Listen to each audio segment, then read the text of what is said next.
Soal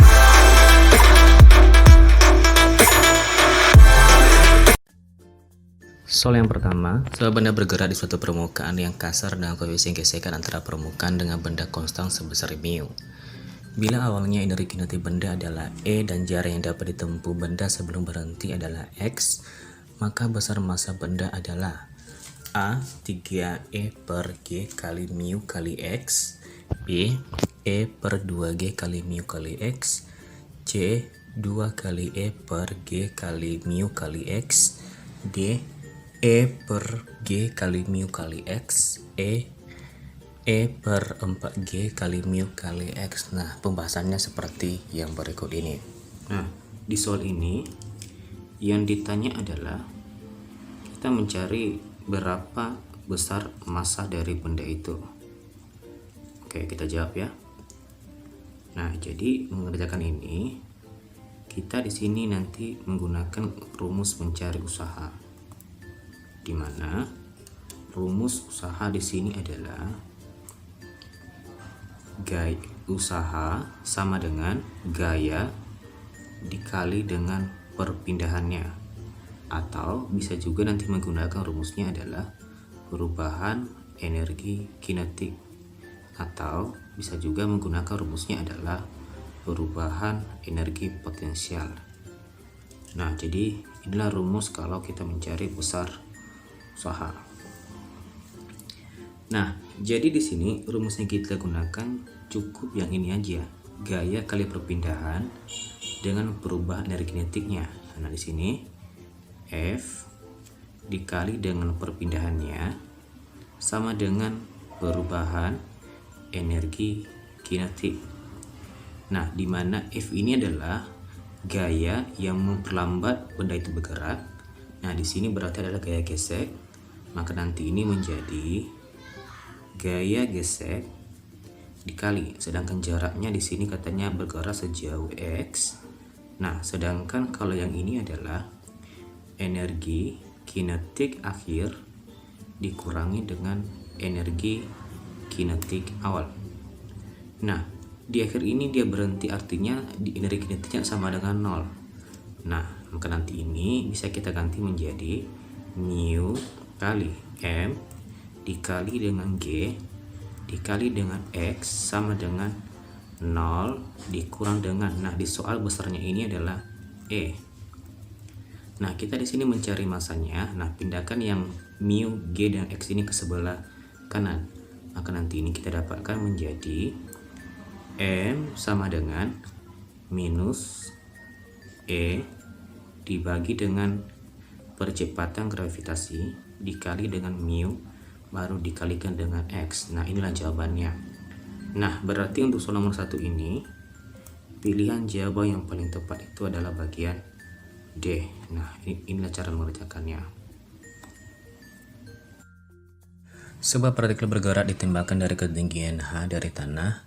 Jika massa partikel M dan percepatan gravitasi G, hitunglah percepatan awal yang harus diberikan kepada partikel tersebut agar pada saat mencapai ketinggian tersebut, agar pada saat mencapai ketinggian 2H di atas tanah, energi kinetiknya lenyap.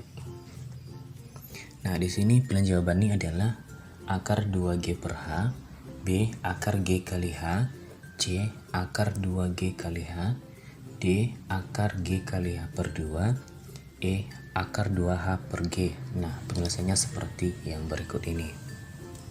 Nah, yang di sini yang ditanya di sini adalah kita mencari berapa kecepatan awal dari benda itu agar nanti ketika dia mencapai tinggi 2 kali dari permukaan tanah. Nah, di sini katanya energi kinetiknya itu sama dengan 0 atau lenyap gitu ya. Oke, kita jawab. Nah, jadi menjawab ini, pertama dulu kita gambarkan kira-kira bentuk gambarnya. Nah, misalkan, anggap misalkan disinilah posisi benda itu berada dan inilah permukaan tanah. Nah, di mana tinggi dari ujung ini sampai ke bawah ini itu sebesar H. Nah, benda ini dilempar ke atas dengan kecepatan sebesar V0. Nah, yang menjadi pertanyaan soal sini adalah ketika benda ini dilempar ke atas dan mencapai tinggi sejauh H juga atau sama dengan tinggi yang ini, energi kinetiknya hilang. Berarti kalau energinya kinetiknya hilang, berarti kecepatan akhir di sini berarti sama dengan 0. Itu dia ya. Nah, sekarang bagaimana cara mengerjakan ini? Nah, mengerjakan ini kita menggunakan rumus GLBB. Nah, di mana rumus yang kita gunakan di sini adalah kecepatan akhir kuadrat sama dengan kecepatan awal kuadrat dikurangkan dengan 2 kali G dikali dengan ketinggiannya. Nah, jadi di sini karena energi kinetiknya hilang, maka ini kita ganti jadi 0 ya. Nah, maka nanti ini menjadi 0 sama dengan kecepatan awal kuadrat dikurang 2 kali G, dan tingginya dari ujung ini ke sini adalah H ya. Nah, berarti ini sebesar H. Nah, pindahkan yang ini ke sebelah kiri, maka nanti ini menjadi 2 kali G dikali dengan H sama dengan V0 kuadrat. Atau nanti ini kita dapatkan kecepatan awalnya itu adalah akar dari 2 kali G dikali dengan H. Nah, berarti untuk soal ini pilihan jawabannya adalah bagian C. Nah, beginilah cara mengerjakannya.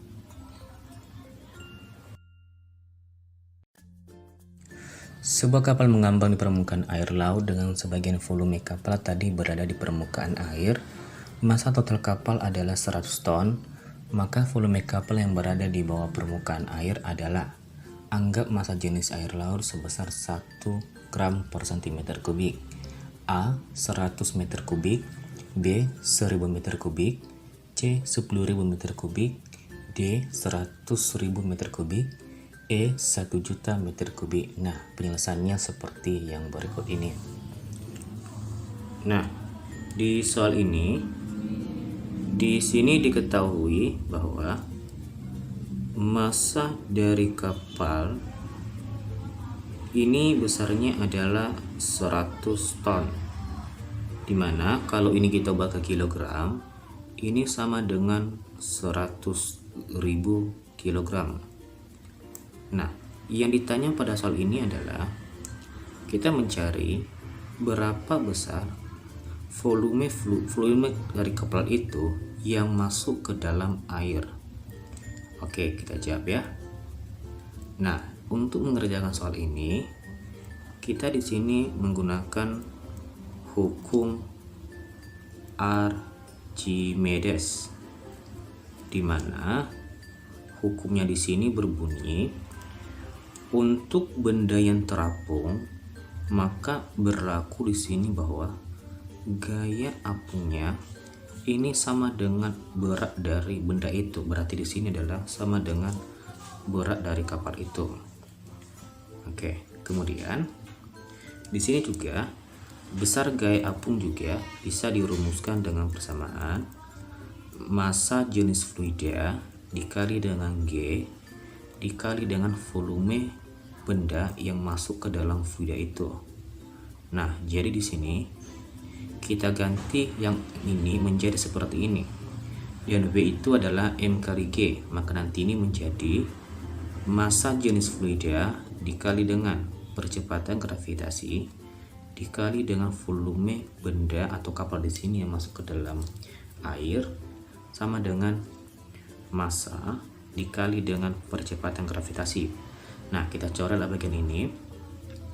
Nah, massa jenis fluida yang dikutip pada soal besarnya ini adalah 1000.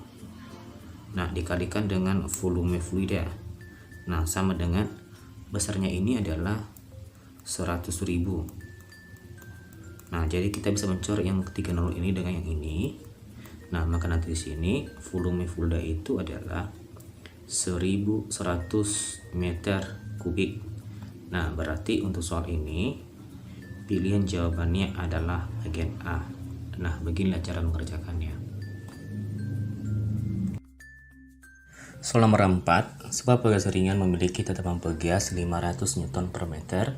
Salah satu ujung pegas itu diikat pada balok yang terletak di lantai yang cukup licin, sedangkan ujung yang lain ditarik. Lihat gambar, sehingga balok mengalami percepatan 20 meter per sekon kuadrat. Jika massa balok 1 kg, berapakah energi potensial pegas itu? A. 0,4 Joule, B. 0,6 Joule, C. 0,8 Joule, D. 1,0 Joule, E. 1,2 Joule. Nah, pembahasannya seperti berikut ini. Nah, di sini diketahui bahwa konstanta pegas besarnya adalah 500 Newton per meter. Kemudian, benda ini bergerak dengan percepatan sebesar 20 meter per sekon kuadrat. Nah, di sini massa balok ini sebesar 1 kg. Nah, yang ditanya di sini adalah berapa besar energi potensial dari pegas itu. Oke, kita jawab ya. Nah, jadi mengerjakan ini kita di sini menggunakan hukum Newton, di mana hukum Newton itu ada dirumuskan dengan persamaan bahwa jumlah gaya yang bekerja pada benda sama dengan massa dikali dengan percepatannya.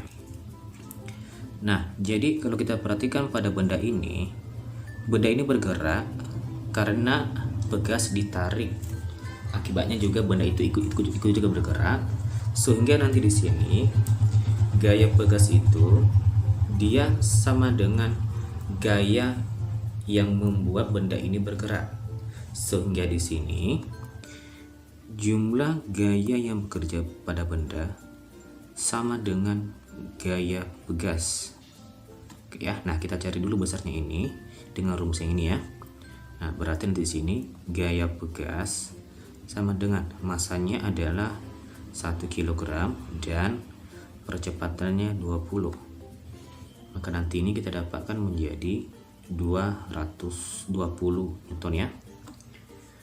Oke, kemudian setelah kita mendapatkan besar gaya pada pegas, kemudian di sini kita masuk ke rumus mencari besar energi potensial pegas, di mana energi potensial pegas dirumuskan dengan persamaan EP sama dengan setengah K dikali dengan delta X atau pertambahan dari panjang dari pegas, atau bisa juga menggunakan rumusnya adalah setengah F kuadrat dibagi dengan K.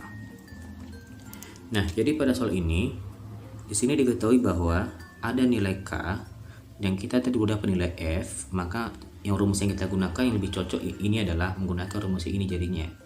Nah, maka nanti ini kita dapatkan menjadi energi potensial sama dengan setengah F kuadrat dibagi dengan K.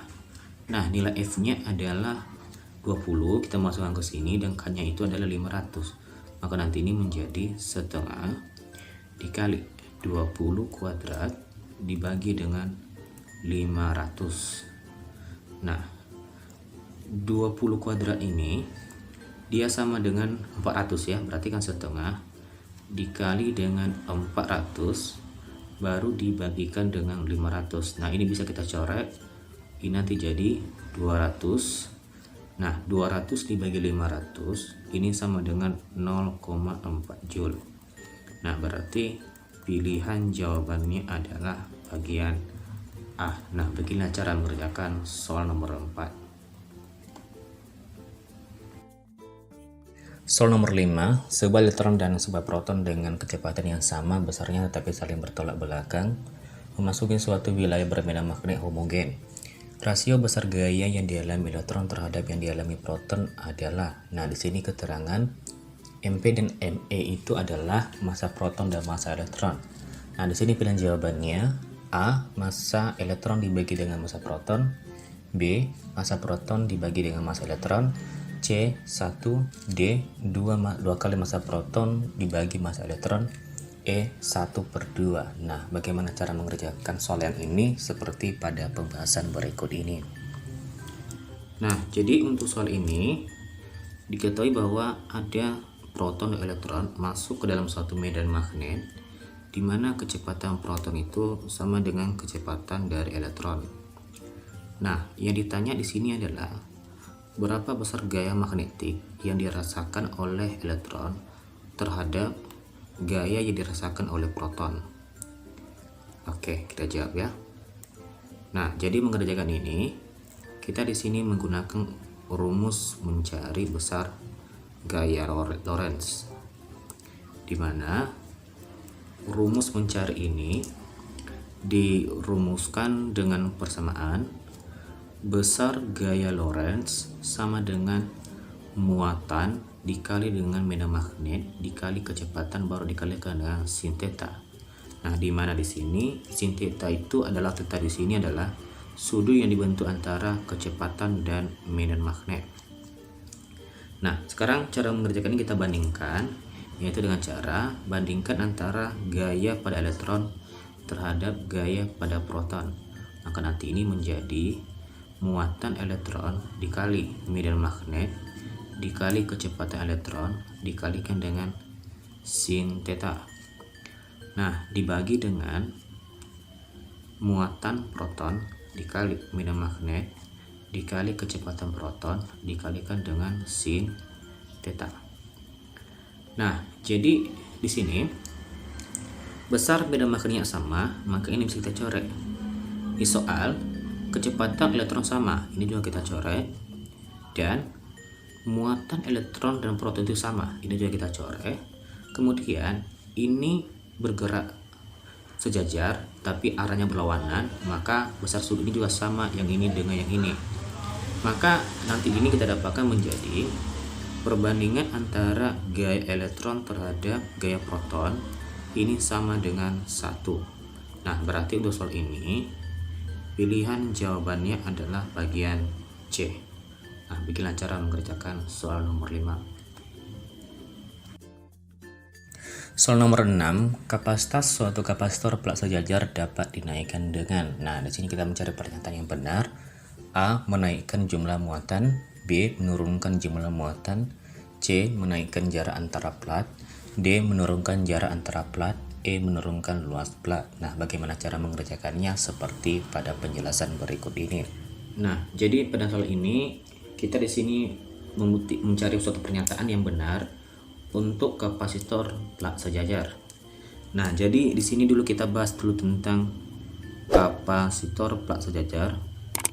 Kapasitor plat sejajar, di mana kalau dia kapasitor plat sejajar, kalau kita di sini mencari besar kapasitas kapasitor yang bisa disimpannya, di sini dirumuskan dengan persamaan kapasitas kapasitor sama dengan konstanta dielektrik dikali dengan epsilon 0 dikali dengan luas plat baru dibagikan dengan jarak antara dua buah plat itu.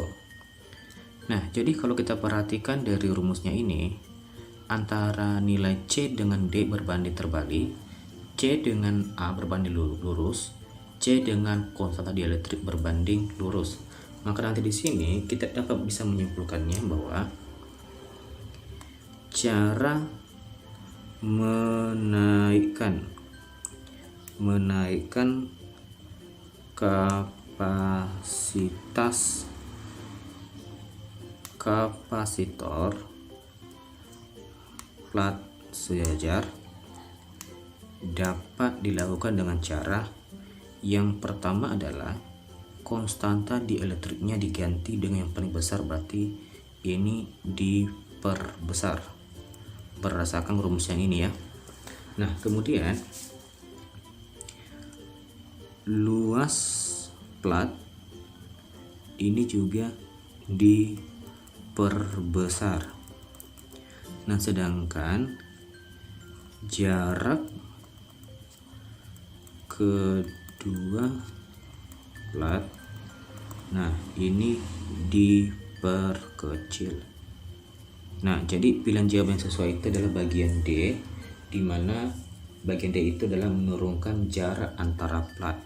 Berarti di sini pilihan jawabannya adalah bagian D. Nah, beginilah cara mengerjakannya.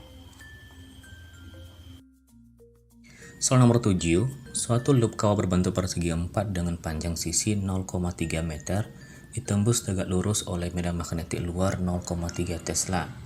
Jika medan magnetik berubah arah dalam 1,5 sekund dan besarnya menjadi 0,2 Tesla, maka rata-rata gegel induksi dalam loop kawah tersebut adalah A. 30 mV, B. 45 mV, C. 60 mV, D. 75 mV, E. 90 mV. Nah, bagaimana cara mengerjakan soal ini? Seperti pada penjelasan berikut ini. Nah, untuk soal yang ini, di sini diketahui bahwa ada suatu kawat persegi di mana sisinya di sini besarnya adalah 0,3 meter. Nah, kemudian awalnya dia berada dalam medan magnet sebesar 0,3 Tesla. Kemudian medan magnet ini berubah dan juga berubah arah di sini, di mana medan magnet akhirnya di sini adalah 0,2 Tesla. Nah, jadi kita buat di sini bahwa ini berubah arah. Artinya di sini jika ini mengarah ke kanan, maka ini ke kiri. Nah, jadi yang mengarah ke kanan kita buat tanda plus. Karena ini ke kiri, maka ini kita buat tanda minus. Nah, kemudian di sini dia berubah arah dalam zona waktu sebesar 1,5 Tesla. Nah, yang ditanya pada soal ini adalah kita mencari berapa besar GGL induksi yang terjadi pada saat medan magnet tersebut berubah arah. Oke, kita jawab. Nah, jadi mengerjakan ini kita di sini menggunakan hukum Faraday, di mana pada hukum ini bahwa besar GGL induksi pada suatu konduktor atau kumparan yang masuk ke dalam suatu medan magnet dirumuskan dengan persamaan GGL induksi sama dengan minus banyak lilitan dikali dengan luasnya dikali dengan perubahan medan magnet dibagi dengan perubahan waktu. Nah, jadi inilah rumus untuk mencarinya. Nah, jadi di soal ini kan cuma satu kumparan, artinya N-nya sama dengan 1. Nah, bagaimana dengan luasnya? Katanya ini berbentuk persegi, artinya luas ini kita menggunakan luas mencari persegi. Dan perubahan nanti medan magnetnya itu adalah dari B0 ke sini ya. Maka nanti ini bisa kita buat menjadi GGL induksi sama dengan minus 1 dikali dengan luasnya. Maka ini menjadi 0,3 kuadrat karena luas persegi itu adalah sisi kali sisi, berarti kan S kuadrat. Nah, perubahan medan magnetnya. Jadi kalau yang ini kita anggap mengarah ke kanan, maka ini ke kiri, di mana ke kanan itu bertanda plus dan ke kiri itu kita buat tanda minus. Maka nanti ini kalau dia delta B itu adalah medan magnet di akhir dikurang dengan medan magnet di awal, baru dibagikan dengan perubahan waktunya, atau nanti ini menjadi minus 0,09 dikali yang ini menjadi minus 0,2. Nah, kenapa kita minus? Karena dia bergerak ke kiri, dikurang dengan 0,3 dibagi dengan 1,5. Nah, kalau nanti ini kita cari semua, maka ini kita dapat menjadi 0,03 volt. Nah, kita sesuaikan dengan pilihan jawabannya. Ini kita ubah ke bentuk milivolt, maka nanti ini menjadi 30 milivolt. Nah, berarti untuk soal ini pilihan jawabannya adalah bagian A. Nah, begini cara mengerjakannya.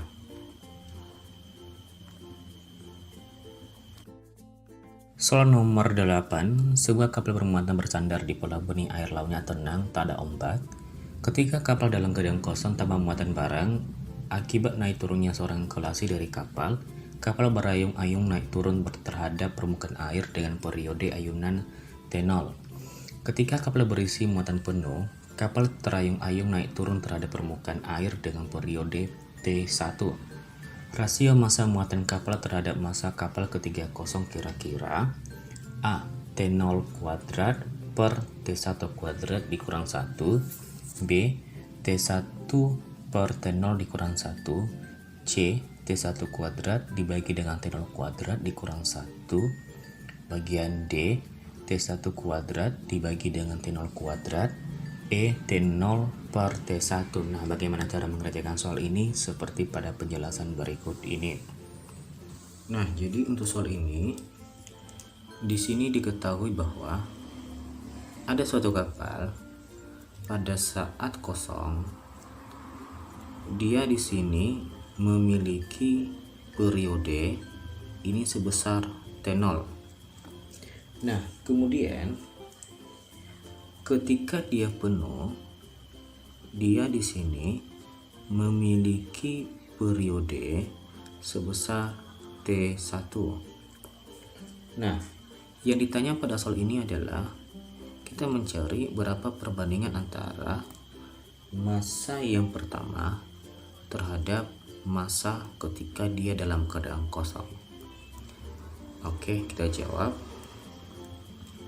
Nah, jadi mengerjakan soal ini, kita di sini pertama dulu membahas di topik tentang gerak harmonik, di mana di gerak harmonik ini rumus mencari gaya atau nanti di sini sebagai gaya pemulih pada suatu pegas, dia dirumuskan dengan suatu persamaan gaya sama dengan massa dikali dengan kecepatan sudut kuadrat baru dikalikan dengan besar simpangannya. Nah, jadi ini rumus kalau kita mencari besar gaya harmonik atau gaya pemulih pada gerak harmonik ya. Nah, kemudian kita juga nanti di sini menggunakan hukum Archimedes. Nah, di mana rumus yang kita gunakan di sini adalah bahwa besar gaya apung ini sama dengan massa jenis fluida dikali dengan G dikali dengan volume benda yang masuk ke dalam fluida itu. Berarti benda di sini adalah kapal ya. Oke. Kemudian kita di sini membahas satu persatu. Pertama dulu kita bahas posisinya pada saat kosong. Nah, di mana pada saat kosong ini agar terapung, maka suatu benda atau kapal nanti di sini haruslah besar gaya apung itu sama dengan berat benda. Ini dia ya. Dan berat benda nanti ini kita ganti dia menjadi gaya pada gerak harmonik yang kita sini sebagai gaya harmonik jadinya. Dan besar nanti ini adalah ini dia ya. Nah, maka nanti ini kalau kita masukkan rumus gerak harmonik dengan rumus ini menjadi M dikali omega kuadrat yang pas ada saat kosong dikali dengan delta X0 sama dengan, kemudian rumus mencari ini kita masukkan ke sini, maka nanti ini menjadi massa jenis fluida dikali G dikali dengan volume dari fluida. Nah, kemudian di sini rumus mencari ini bisa juga digunakan dengan rumus besar luas alasnya dikali dengan tingginya, di mana tingginya itu sama dengan simpangannya atau delta X di sini ya. Nah, maka nanti ini menjadi M omega itu juga sama dengan 2V dibagi dengan periode awal ya, dikuadratkan ini atau pada saat kosong dikali dengan delta X0 sama dengan massa jenis fluida dikali dengan G dikali dengan luas alas dikali dengan tingginya, berarti delta X0. Nah, yang bagian ini kita coret. Oke, maka nanti ini kita dapatkan menjadi, untuk mencari besar nilai dari ini ini nanti menjadi 4 dikali 4V kuadrat per T0 sama dengan massa jenis fluida dikali dengan G dikali dengan luasnya. Nah, kita di sini mencari besar periodenya. Ini tadi kuadrat ya. Maka nanti ini menjadi periode pada saat kosong kuadrat.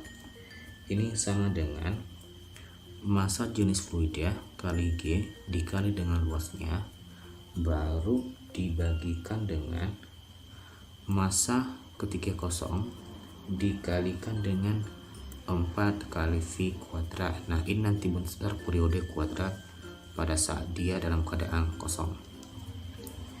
Oke, setelah kita dapat ini, sekarang kita bahas dia pada saat penuh. Nah, dimana pada saat penuh ini besar massa total, berarti ini kan sama dengan massa mula-mula. Berarti kan massa mula-mula, berarti massa yang pertama, massa mula-mula berarti massa pada saat kosong ya, ditambahkan dengan massa yang saat penuh. Ini dia ya. Oke, kemudian di sini kita juga masih menggunakan rumus yang seperti ini. Nah, ini dia. Maka nanti ini bisa kita buat menjadi massa ini kita ganti menjadi yang ini. Maka ini menjadi M0 ditambah dengan M1 baru dikalikan dengan kecepatan sudut yang pertama pada saat penuh dikuadratkan dikali dengan delta X1. Nah, ini sama dengan massa jenis fluida kali G dikali dengan, langsung aja kita ke rumus ini ya, ini menjadi A dikali dengan delta X1. Nah, kita coretlah bagian ini. Kemudian tadi omega itu sama 2V per periode, baru nanti dikuadratkan. Maka nanti ini kita dapatkan menjadi M0 tambah M1 dikalikan dengan 4V kuadrat dibagi dengan periode saat penuh dikuadratkan sama dengan massa jenis fluida dikali dengan G baru dikalikan dengan luasnya.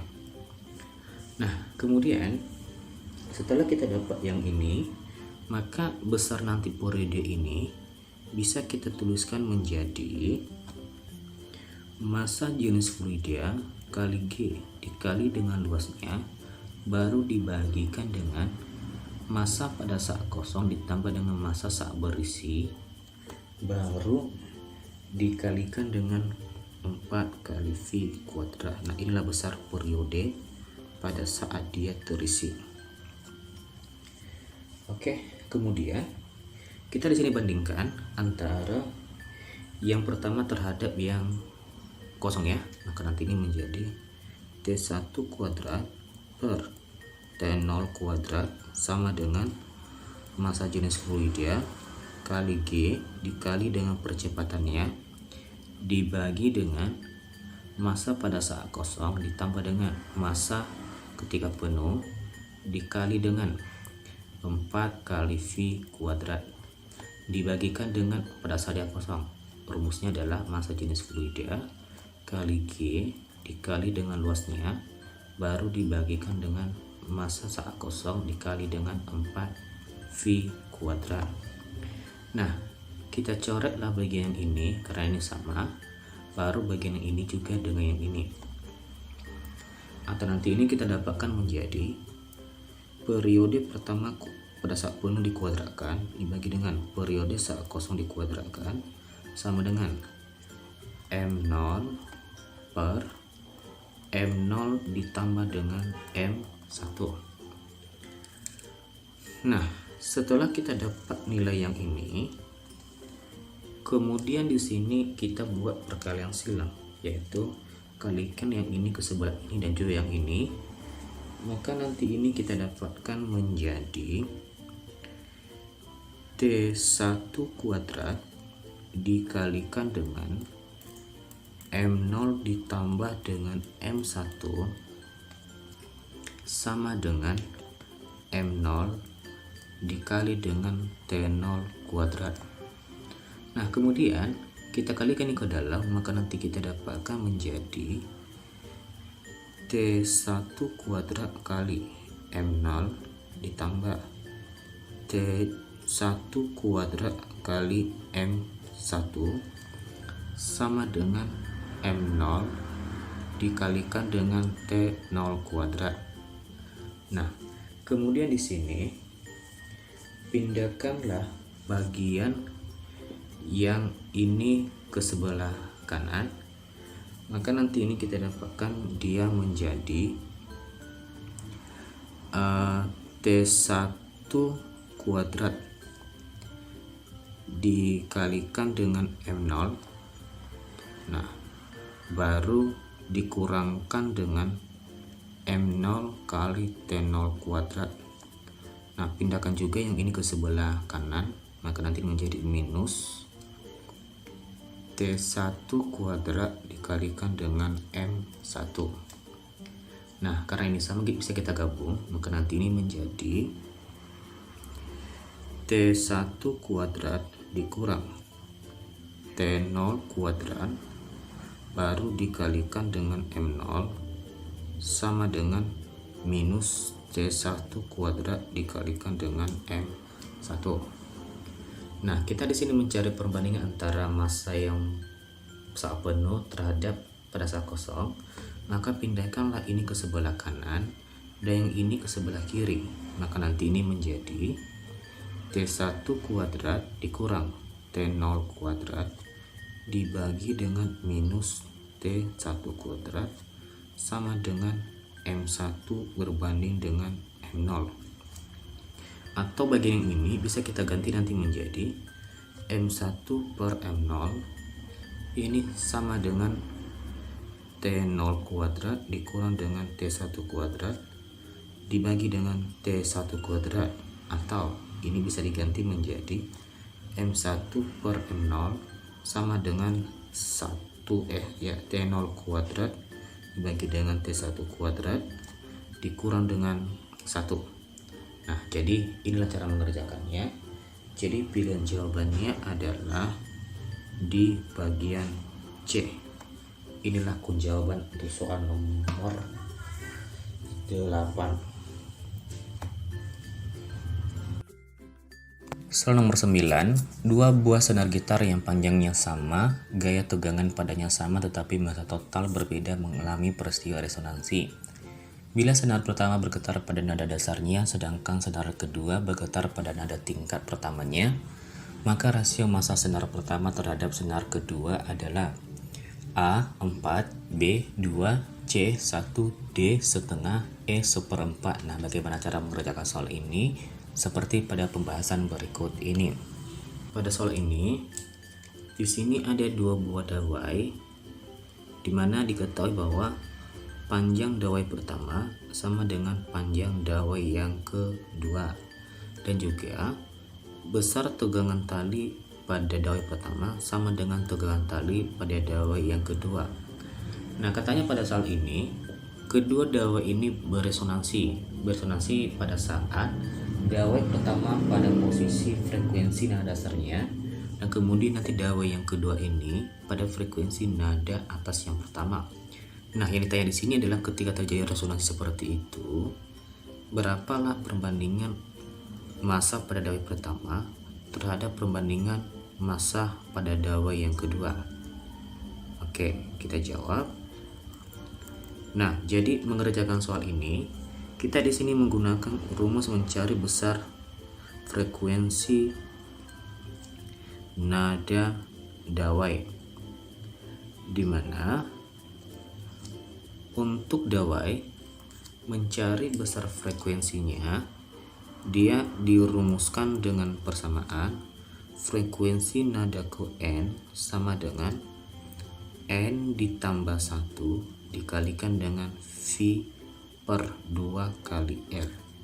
Nah, inilah rumus kalau kita mencari besar frekuensi nada ke N pada suatu dawai. Nah, katanya di sini beresonansi. Nah, di sini Syarat suatu frekuensi dikatakan resonansi jika frekuensi kedua itu harus sama. Nah, ini nanti syarat dikatakan dia sebagai terjadi resonansi ya, bahwa frekuensi kedua benda itu harus sama gitu. Nah, berarti di sini frekuensi yang pertama untuk nada dasarnya berarti sama dengan frekuensi yang kedua untuk nada dasar yang pertama. Nah, sekarang kita gunakan rumus yang ini, maka nanti ini menjadi, kita ganti ini menjadi 0, kalau yang ini jadi 1 ya. Maka nanti ini menjadi 0 ditambahkan 1 dikalikan dengan V1 per 2 kali L1. Nah, sama dengan 1 ditambah dengan 1 dikali V2 per 2 kali L2. Nah, kita cari yang ini. Di soal L1 sama dengan L2, maka ini juga kita cari juga ya. Maka nanti ini tertinggal menjadi V1 sama dengan 2 kali V2. Nah, V ini merupakan kecepatan bunyi pada dawai. Kalau pada dawai rumus mencarinya adalah akar dari F1 dikali dengan L1 dibagi dengan M1 sama dengan akar dari F2 kali L2 dibagikan dengan M2. Nah, jadi kita hilangkan akarnya dengan cara sisi kiri kita kuadratkan, dan begitu juga dengan sisi bagian sebelah kanan. Nah, jadi di sini nanti kita dapatkan dia menjadi F1 dikali dengan L1 dibagi dengan M1 sama dengan F2 kali L2 dibagikan dengan M2. Nah, di sini, oh iya, maaf tadi, di sini ada tadi 2 ya. Berarti kita buat di sini 2. Berarti karena dia dikuadratkan, maka nanti ini jadi 4 ya. Oke, kemudian di sini pada soal tegangan tali yang pertama sama dengan tegangan tali yang kedua. Nah, ini kita coret, dan begitu juga dengan talinya karena sama panjangnya, maka nanti ini tinggal 1 per M1 sama dengan 4 per M2. Nah, di sini kita mencari perbandingan antara M1 dan M2. Pindahkan dulu yang ini ke sebelah kiri, maka nanti ini menjadi M2 per M1 sama dengan 4 ya, atau M1 per M2 sama dengan 1 per 4, atau perbandingan antara M1 terhadap M2 adalah 1 dibanding 4. Nah, berarti untuk soal ini pilihan jawabannya adalah di bagian E. Beginilah cara mengerjakan soal nomor 9. Soal nomor 10, sebuah teleskop memiliki pembesaran sebesar 20 kali untuk mata yang tidak berakomodasi. Jika panjang teleskop 80 cm, maka panjang fokus lensa objektif adalah A 80 cm, B 78 cm, C 75 cm, D 72 cm, E 64 cm. Nah, bagaimana cara mengerjakannya? Seperti pada penjelasan berikut ini. Nah, untuk soal ini, di sini diketahui bahwa pembesaran pada satu teropong ini sama dengan 20 kali. Nah, ini nanti terjadi pada posisi mata tak berakomodasi. Oke, kemudian jarak antara lensa ini besarnya adalah 84 cm. Nah, yang ditanya pada soal ini adalah kita mencari berapa besar panjang fokus objektifnya. Oke, kita jawab. Nah, jadi pada soal ini kita bahas dari topik tentang teleskop ya. Nah, di mana ini posisinya pada saat mata tak berakomodasi. Nah, di sini untuk mata tak berakomodasi, maka nanti di sini untuk mencari pembesarannya, dia dirumuskan dengan persamaan M sama dengan fokus objektif dibagi dengan fokus okuler. Nah, sedangkan kalau kita mencari jarak teleskop, nah ini rumusnya adalah fokus objektif ditambah dengan fokus okulernya. Nah, jadi kedua rumus ini yang kita gunakan untuk mendapatkan nanti fokus dari objektifnya. Nah, kemudian M ini kita ganti dia menjadi 20, maka nanti ini menjadi 20 sama dengan fokus objektif dibagi dengan fokus okuler. Nah, pindahkan yang ini ke sebelah kiri, atau nanti ini kita dapatkan menjadi fokus okuler sama dengan ini objektif ya, sama dengan 20 kali dari fokus okulernya. Nah, setelah kita dapat yang ini, kemudian kita di sini masuk ke rumus mencari panjang teleskop. Nah, artinya yang ini kita ganti dia di sini. D itu besarnya adalah 84. Maka nanti ini menjadi 84 sama dengan 20 fokus okuler ditambahkan dengan fokus okuler. Nah, atau nanti ini menjadi 84 sama dengan 21 fokus okuler. Nah, pindahkan ini ke kiri, maka nanti ini kita dapatkan menjadi fokus okuler sama dengan 84 dibagi dengan 21. Nah, ini akan sama dengan 4 cm. Nah, sekarang bagaimana mencari fokus objektif? Yang ini masuknya dia ke sini. Maka nanti ini kita dapatkan menjadi fokus objektif sama dengan 20 dikali dengan 4 sama dengan 80 cm. Nah, jadi untuk soal nomor 10 ini pilihan jawabannya adalah bagian A. Soal nomor 11, seberkas cahaya yang datang pada suatu medium dengan sudut sinar datang terhadap garis normal 30 derajat, sebagian dipantulkan kembali ke udara dan sebagian lagi dibiaskan. Jika berkersinar pantul dan berkersinar bias saling tegak lurus satu dengan yang lain, maka indeks bias medium adalah A akar 2, B 1 per akar 2, C akar 3, D 1 per akar 3, dan E 2. Nah, bagaimana cara mengerjakan soal ini? Seperti pada penjelasan berikut ini. Di sini diketahui bahwa ada suatu sinar datang pada suatu medium. Kita anggaplah sudutnya itu sebesar θ1, di mana besarnya adalah 30 derajat terhadap garis normal. Nah, di mana di sini sinarnya ini ada sebagian yang dibiaskan, ada sebagian yang dipantulkan. Kita anggap sudut yang dibiaskan itu sebesar θ2 dan yang dipantulkan sebesar θ3. Di mana di sini sudut θ1, θ2 katanya tegak lurus terhadap sudut θ3. Nah, yang ditanya di sini adalah berapa besar indeks bias dari medium itu. Oke, kita jawab ya. Nah, jadi pertama di sini untuk mengerjakan ini, kita bahas dulu hukum pemantulan. Pemantulan di sini.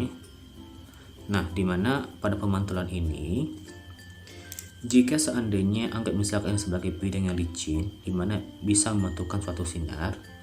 Nah, di sini, jika seandainya kita misalkan tarik di sini sebagai garis normalnya, dan ada sinar datang melewati ujung ini, di mana sudut ini misalkan sebesar θ1, maka nanti ketika melewati bidang licin ini, maka sinarnya ini nanti akan dipantulkan. Kita anggaplah sudut ini sebesar θ3. Nah, di sini berlaku bahwa besar sudut datang itu sama dengan sudut pantulnya. Artinya sudut θ1 ini sama dengan besar sudut θ3-nya. Nah, jadi inilah kalau dia masalah pemantulan. Nah, di sini katanya besar sudut di sini adalah 30. Artinya kalau di sini 30, maka juga nanti di sini sudut θ3 itu juga akan sama dengan 30 derajat berdasarkan dari hukum pemantulannya. Nah, setelah kita dapat ini, sekarang kita masuk ke hukum untuk mencari besar pembiasan. Nah, pertama dulu kita gambarkan dulu dia. Nah, jadi gini. Anggap misalkan di soal kita ini, inilah batas permukaan antara udara dengan medium itu. Nah, dimana kita tarik di sini sebagai garis normalnya. Nah, berarti kita masuk ini sebagai indeks bias medium. Ini sebagai indeks bias untuk udara. Nah, di sini tadi ada sinar datang di sini. Kita tadi buat tadi sebesar θ1. Nah, kemudian sinarnya ini ketika melewati bidang medium ini, maka ada sebagian yang dipantulkan, dimana ini sebesar θ3, dan ada juga sebagian yang dibiaskan. Nah, jadi anggap ini sebagai θ2. Nah, katanya sudut antara ini dengan ini sebesar tegak lurus ya, artinya sudut ini sebesar 90 derajat. Oke, nah kita perhatikan pada bidang yang ini, maka untuk bidang yang lurus atau bidang yang sejajar, maka nanti ini berlaku bahwa jumlah sudut yang ketiga ditambah dengan 90 derajat ditambah dengan sudut θ2 ini sama dengan 180 derajat. Nah, tadi besarnya ini adalah 30. Kita masukkan dia ke sini, maka nanti ini menjadi 30 tambah 90 derajat ditambah θ2 sama dengan 180 derajat. Kita jumlahkan ini, maka nanti ini menjadi 120 derajat ditambah dengan θ2 sama dengan 180 derajat. Pindahkan yang ini ke sebelah kanan, maka nanti ini menjadi θ2 sama dengan 180 derajat dikurang 120 derajat, atau nanti ini menjadi 60 derajat. Nah, sekarang setelah kita dapat yang ini, jadi apa hubungan antara yang ini dengan pembiasaan? Nah, dimana di dalam suatu pembiasaan berlaku suatu rumus ini ya, bahwa besar indeks bias yang pertama dikalikan dengan sin θ, berarti ini jadi θ2 ya, sama dengan indeks bias udara dikali dengan sin θ1. Nah, jadi inilah persamaan untuk indeks bias. Nah, di sini tadi besar θ2 adalah 60, kita masukkan dia ke sini, maka nanti ini menjadi indeks bias medium dikali sin 60 derajat sama dengan indeks bias udara adalah 1 dikali dengan sin θ1. Di sini besarnya adalah 30 derajat. Sin 60 setengah akar 3. Nah, sedangkan nanti sin 30 itu adalah setengah. Nah, kita corlek ini dengan ini, maka nanti ini kita dapatkan menjadi indeks bias medium itu adalah 1/akar 3. Nah, berarti untuk soal nomor 11 ini pilihan jawabannya adalah di bagian D. Beginilah cara mengerjakannya. Soal nomor 12, sebuah lensa terbuat dari bahan dengan indeks bias 1,5 memiliki jarak titik api 20 cm di udara. Lensa lain dengan geometri yang sama terbuat dari bahan dengan indeks bias 1,4. Berapakah jarak titik api lensa kedua ini? A 15 cm, B 25 cm, C 32 cm, D 35 cm, dan E 42 cm. Nah, bagaimana cara mengerjakannya? Seperti pada penjelasan berikut ini. Untuk soal yang ini, diketahui bahwa indeks bias lensa pertama ini besarnya adalah 1,5. Dia memiliki titik fokus di udara besarnya adalah 20 cm. Nah, ada juga indeks bias yang kedua, besarnya adalah 1,4. Nah, yang ditanya di sini adalah berapa besar titik fokus yang kedua jika juga dia berada di udara. Oke, kita jawab ya. Nah, jadi untuk yang ini kita bahas dia di topik tentang titik fokus pada lensa tebal. Nah, dimana untuk lensa tebal ini rumus mencarinya dirumuskan dengan suatu persamaan 1 per fokus di medium sama dengan indeks bias lensa dibagi dengan indeks bias medium dikurangkan 1 dikalikan dengan jari-jari pada bidang yang pertama pada lensa ditambah dengan seper jari-jari pada bagian yang keduanya. Nah, jadi inilah rumus kalau kita mencari besar titik fokus pada suatu lensa jika diletakkan pada suatu medium. Nah, jadi bagaimana cara kita mengerjakan soal kita ini? Nah, yang ini kita bandingkan aja dengan cara seper fokus yang pertama kita bandingkan dia dengan seper fokus yang kedua. Maka nanti ini kita dapatkan dia menjadi indeks bias yang pertama terhadap indeks bias medium, berarti ini udara ya.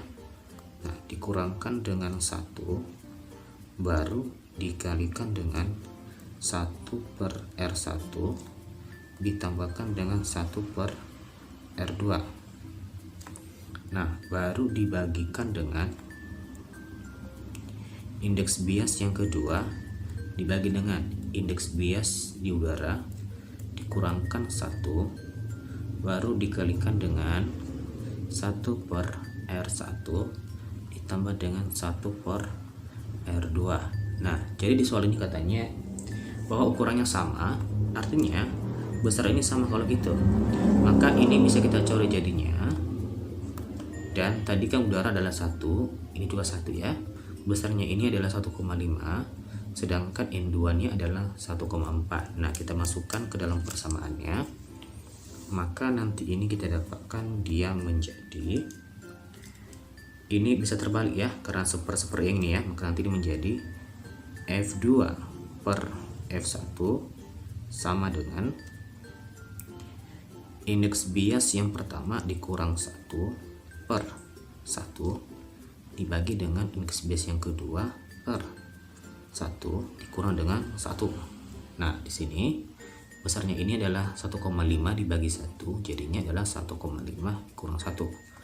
Di bawah juga adalah 1,4 dibagi 1 tetap 1,4 dikurang 1, jadinya besarnya fokus yang ke 1 itu 20 ya. Nanti ini menjadi F2 per 20 sama dengan 0,4 dibagi dengan 0,5. Nah, pindahkan yang ini ke sebelah kanan, maka nanti ini kita dapatkan menjadi 25 cm. Nah, berarti untuk soal ini pilihan jawabannya adalah bagian B. Nah, beginilah cara mengerjakan soal nomor 12. Soal 13, suatu gas ideal dengan volume 273 cm3 mula-mula bersuhu 20 derajat Celcius. Kemudian gas tersebut dipanaskan pada tekanan konstan hingga suhunya 30 derajat Celcius. Pertambahan volumenya adalah A 10 cm3, B 20 cm3, C 30 cm3, D 40 cm3, E 50 cm3. Nah, bagaimana cara mengerjakan soal ini? Seperti pada penjelasan berikut ini. Di soal ini diketahui bahwa ada suatu gas, awalnya dia memiliki volume sebesar 273 cm3. Kemudian suhu awalnya di sini adalah sebesar 20 derajat Celcius.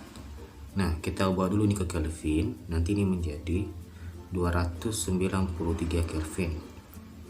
Nah, kemudian nanti suhunya berubah pada tekanan tetap, di mana ini menjadi 30 derajat Celcius, atau ini sama dengan 303 Kelvin. Nah, yang ditanya pada soal ini adalah kita mencari berapa besar pertambahan dari volumenya. Artinya, kita bisa mencarinya dengan cara mengurangkan volume akhir ketika suhunya sebesar ini dikurangkan dengan volume awalnya. Oke, kita jawab. Nah, mengerjakan soal ini, kita ini bahas dari topik tentang hukum Boyle-Guy-Lusa. Nah, di mana rumusnya di sini adalah dirumuskan dengan persamaan bahwa tekanan dikali dengan volume dibagi dengan waktu pada gas ideal itu tetap konstan untuk gas tersebut. Nah, jadi rumus ini yang kita gunakan untuk menjawab soal kita. Nah, jadi pada soal ini katanya bahwa ini terjadi pada saat tekanan konstan. Artinya kalau nanti dia tekanan konstan, maka di sini berlaku bahwa tekanan awal itu sama dengan besar tekanan akhirnya. Nah, sekarang kita gunakan rumus yang ini. Kalau ada konstan, maka nanti berlaku menjadi P0 kali V0 dibagi dengan T0 sama dengan PT dikali dengan VT per TT. Nah, di sini karena ini sama, ini kita coret ya tekanannya. Nah, volume awalnya adalah 273. Nah, sedangkan suhu awalnya adalah 293. Nah, kita mencari VT dibagi dengan suhu akhirnya sebesar 303. Nah, kemudian di sini pindahkanlah yang 303 ini ke sebelah kiri, maka nanti ini kita dapatkan bahwa volume akhir itu dia sama dengan 273 dibagi dengan 293 dikali dengan 303. Nah, kalau nanti ini dibagi dan dikalikan ke sini, maka besar nanti ini sama dengan 282,3 cm kubik. Nah, kita di sini mencari pertambahan volumenya, berarti volume akhir dikurangi dengan volume awalnya, maka ini menjadi 282,3 dikurangkan dengan 273. Kalau nanti dikurangkan, ini akan sama dengan 9,3 cm kubik. Nah, kita di sini mencari pilihan yang paling mendekati. Nah, di sini pilihan jawab yang paling mendekati itu adalah bagian A, itu 10 ya. Jadi, inilah cara mengerjakan soal nomor 13. Soal nomor 14. 150 gram air pada gelas A ingin diketahui suhunya dengan cara dicampur dengan air yang sudah diketahui suhunya. 100 gram air dari gelas A dicampur dengan 200 gram air pada suhu 48 derajat Celcius.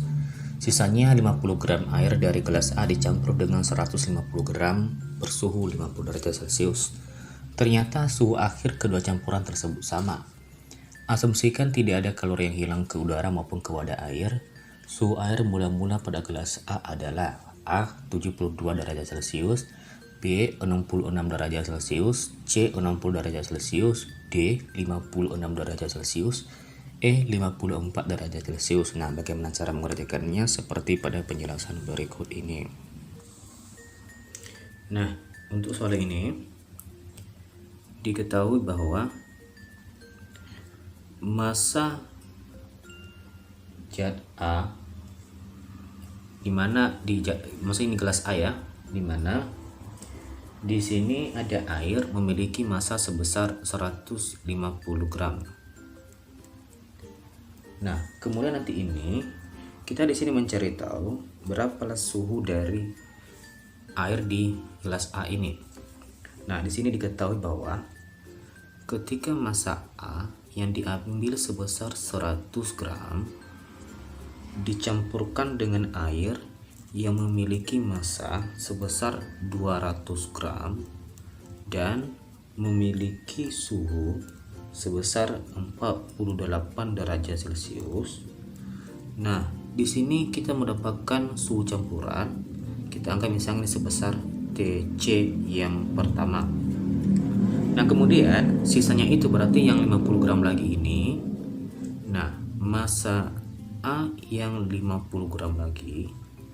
Nah, ini dicampur lagi dengan air yang di sini memiliki massa sebesar 150 gram dan memiliki suhu sebesar 50 derajat Celcius. Nah, ini juga mencapai titik suhu campuran. Kita angkat ini juga sebagai TC yang kedua. Nah, katanya di sini suhu campuran yang pada saat dimasukkan ke air bermassa yang pertama ini terhadap air yang massa kedua itu sama. Artinya TC pertama sama dengan TC yang kedua. Jadi kita anggap ini sebagai TC. Nah, jadi di sini tanya adalah kita mencari berapa besar suhu A. Oke, kita jawab ya. Nah, jadi mengerjakan soal ini kita di sini menggunakan rumus mencari asas Black, di mana pada asas Black ini berlaku suatu rumus bahwa kalor terima ini sama dengan kalor yang dilepas. Nah, inilah bentuk persamaannya. Nah, sekarang dari mana kita tahu siapa yang menerima dan siapa yang melepaskan? Itu tergantung pada suhunya, di mana suhu yang paling tinggi itu sebagai yang melepaskan, sedangkan nanti suhu yang paling rendah itu yang menerima.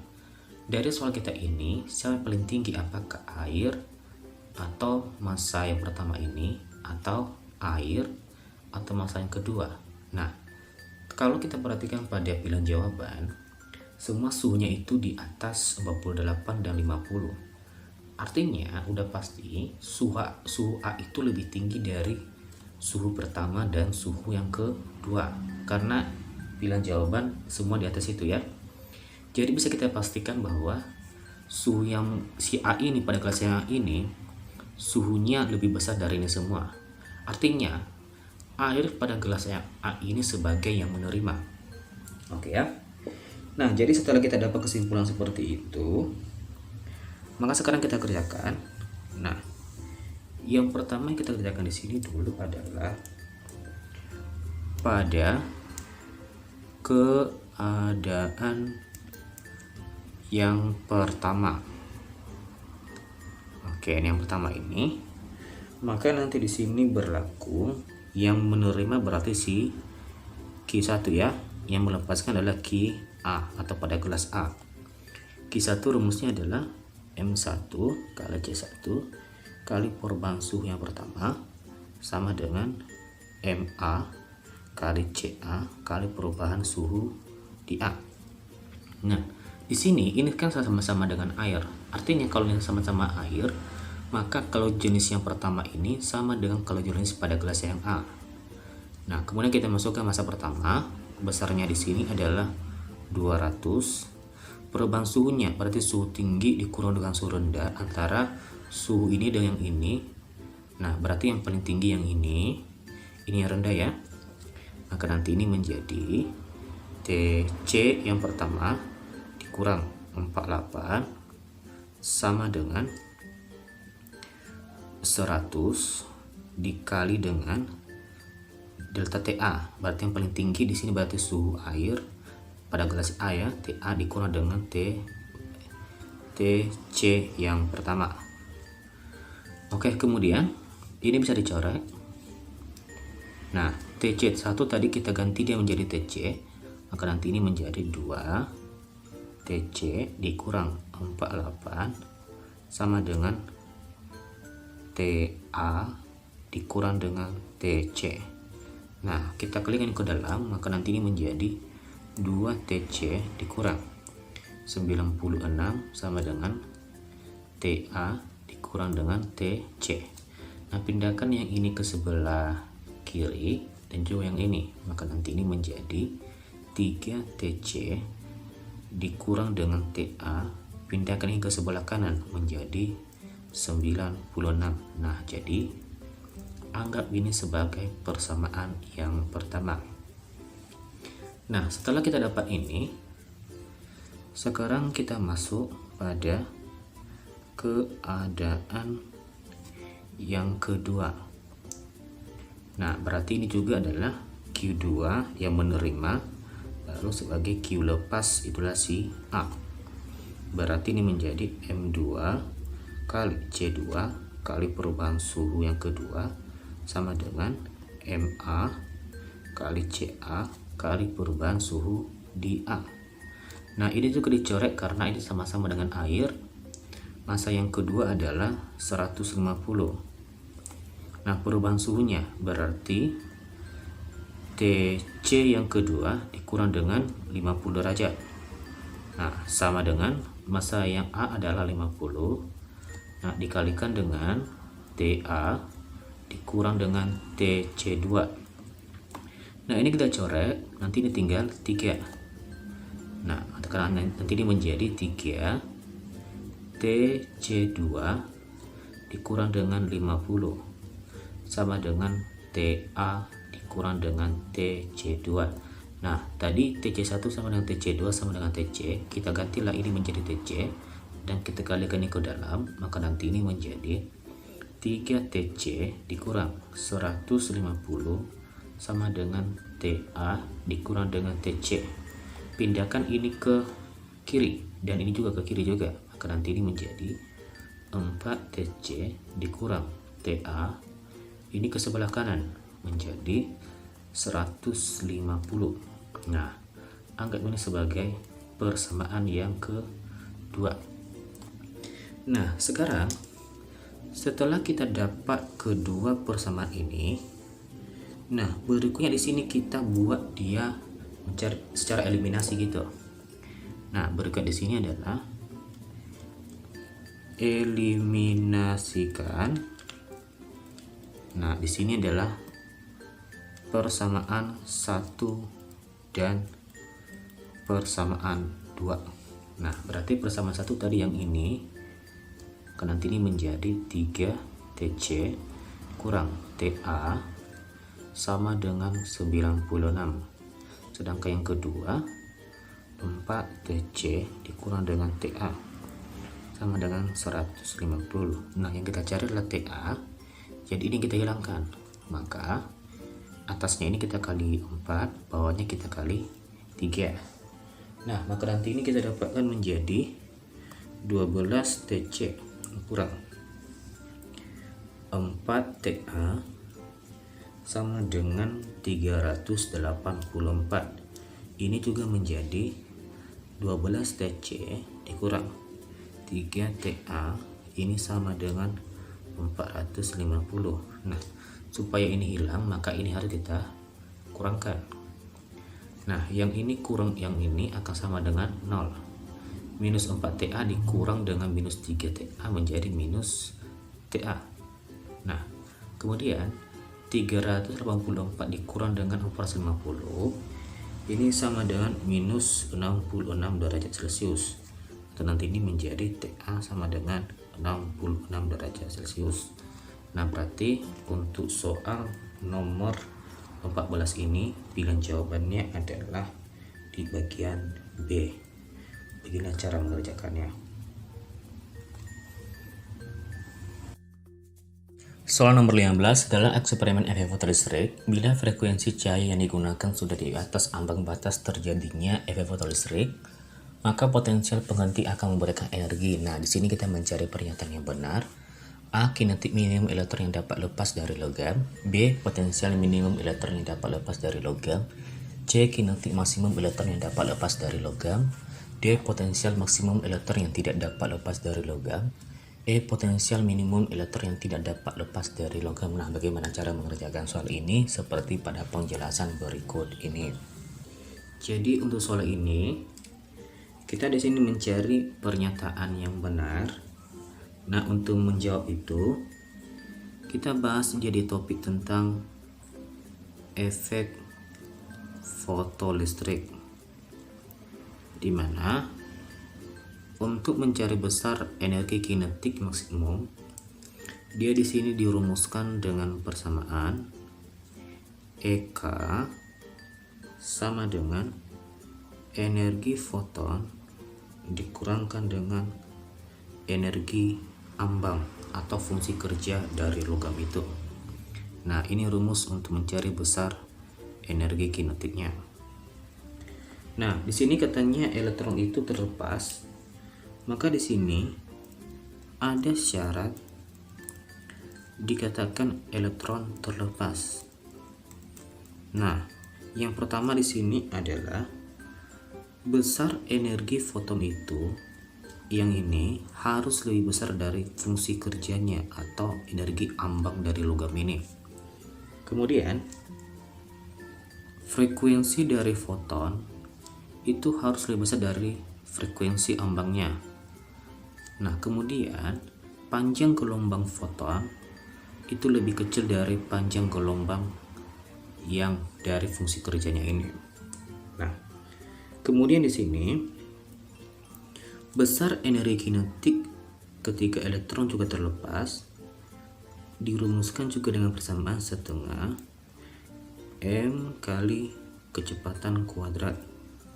Nah, besar nanti ini sama dengan potensial penghenti dikalikan dengan besar muatan elektron. Nah, ini juga rumus untuk mencari besar energi kinetik.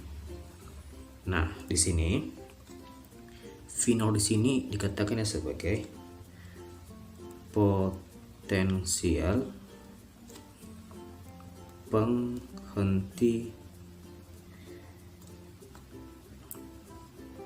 penghenti dari elektron yang bergerak ya, bergerak. Nah, jadi di sini jika nilai energi foton ini dia dan frekuensinya semakin besar atau yang ini semakin kecil, maka akan menghasilkan energi kinetik maksimum. Tapi dengan catatan, keadaan ini sudah mencapai ambang batas terjadi efek fotolistrik.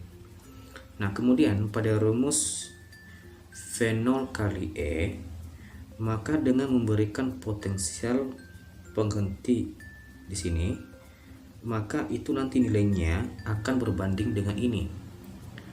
Dimana kalau ini besar, maka ini juga besar.